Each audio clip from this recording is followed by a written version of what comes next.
तीनों तापों में जो दैहिक दुख है वो तो शरीर को भोगना पड़ता है, दैविक में सभी आ जाते हैं। बारिश आ गई, एक के घर में तो नहीं आई ना, बाढ़ आ गई तो एक के घर में तो नहीं आई ना, सबके ही आ गई। तो ये है दैविक और भौतिक।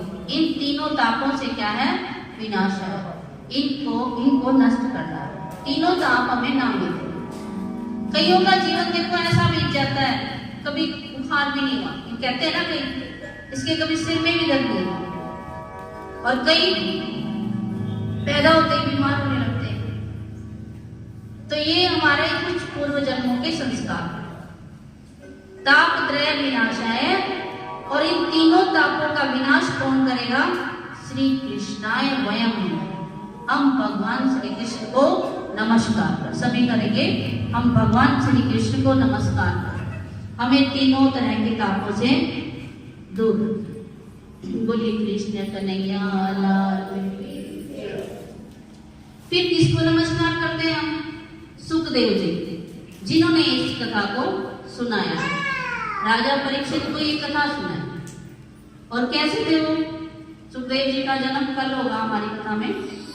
यम प्रजन्तम अनुपेतम उपेत कृत्यम द्वैपायनो विरह कातु आजुभाव पुत्रेति तन्मयतया करो अभिनेतु तम सर्वभूतेर्जं मुनिमानतो अस्मि।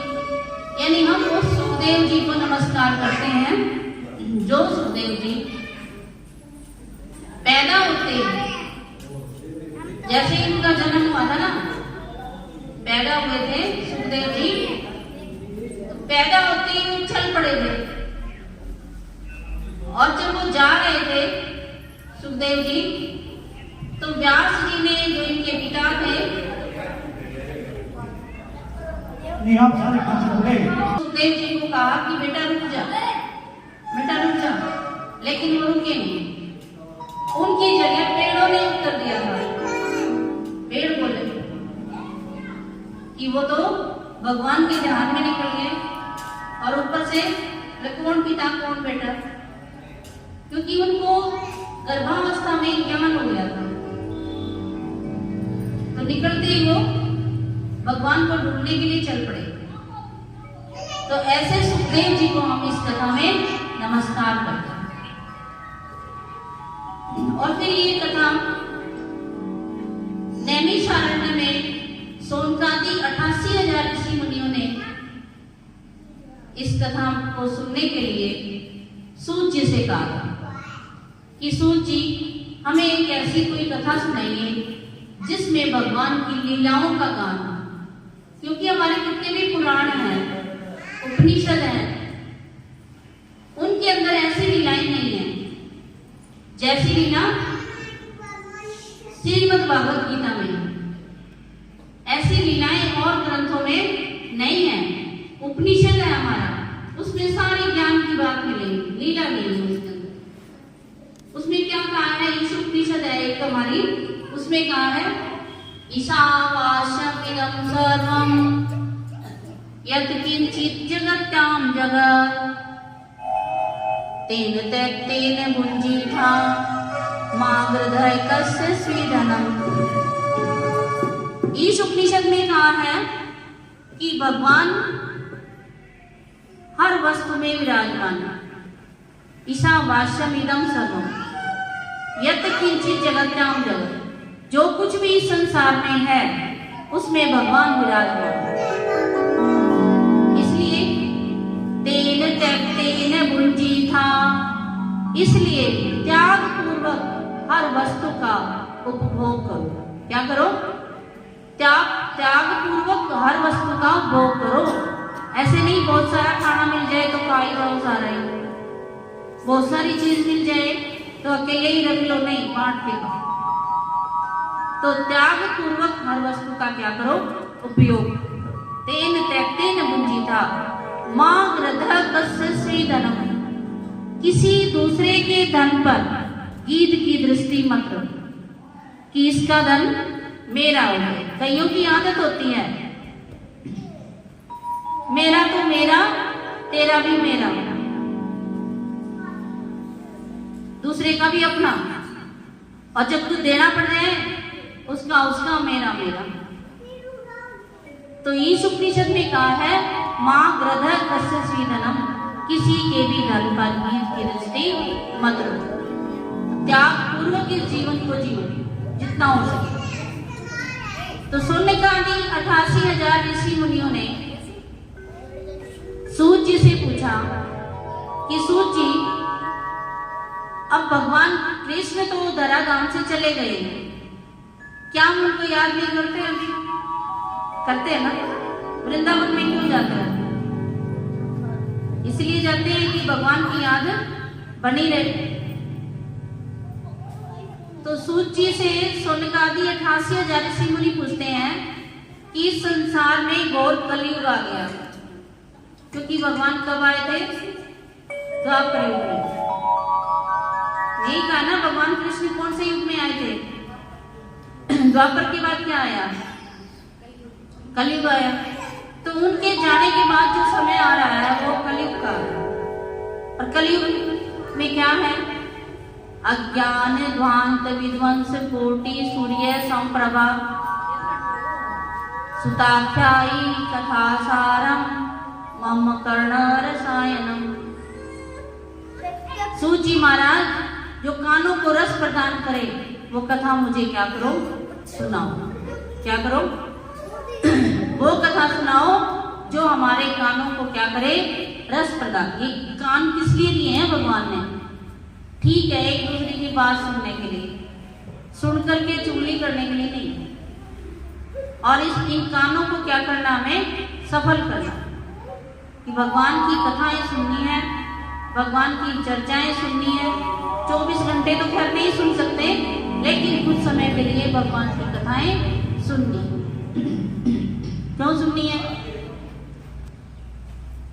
सोनकादि 88,000 ऋषि मुनियों ने कहा ये घोर कलौ प्रायो, ये तो प्राय भयंकर कलयुग आ गया। और क्या हो गया?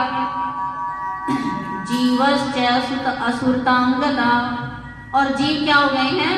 असुर। असुर माना जिनको न खाने का, न पीने का, न चलने का, न फिरने का, न बोलने का तरीका नहीं है।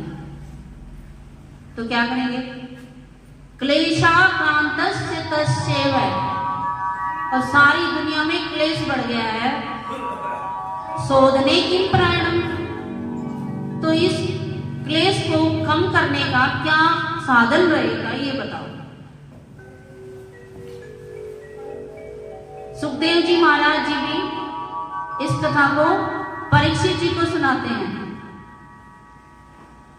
काल व्याल मुख ग्रास त्रास निर्णाश हेतु, और व्यक्ति क्या है? जन्म तो ले लेते हैं हम और इस दुनिया में मस्त हो जाते हैं हम, और एक एक दिन करके हम काल की तरफ बढ़ रहे हैं। हमारा एक एक दिन मृत्यु की तरफ जा रहा है। काल ग्रास, हम काल का ग्रास बन जाएंगे एक दिन, पता ही नहीं चलेगा हमें कि कब मौत आ गई। काल व्याल मुख ग्रास त्रास निर्णाश हेतु, काल रूपी सर्प के मुख का जो ग्रास है, हम काल रूपी सर्प के मुख का ग्रास न बने, हम सीधे भगवान के धाम में जाएं। इसके लिए क्या उपाय करें?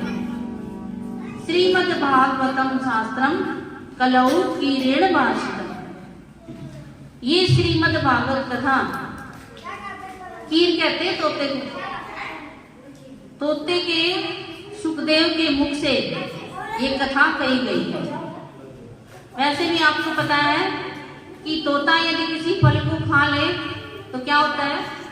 वो फल मीठा होता है, सभी खा लेते हैं, कोई बात नहीं, तोते का जिक्र है।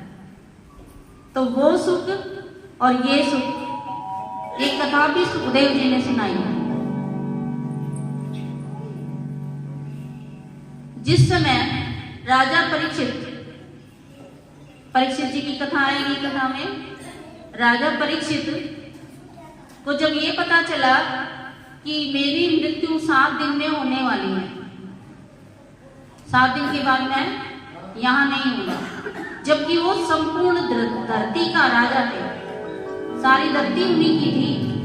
एकमात्र चक्रवर्ती सम्राट थे वो पूरे विश्व के अंदर। और उनको श्राप मिल गया था। कल कथा में आएगा, सुखदेव जी का पूरा चरित्र सुनाएंगे। तो उनको 7 दिन में मुक्ति चाहिए थी। तो सुखदेव जी ने कहा कि तुम्हें 7 दिन की मुक्ति मैं प्रदान करूंगा, और कथा कहनी प्रारंभ कर। उस समय देवताओं को द्वेष हो गया था।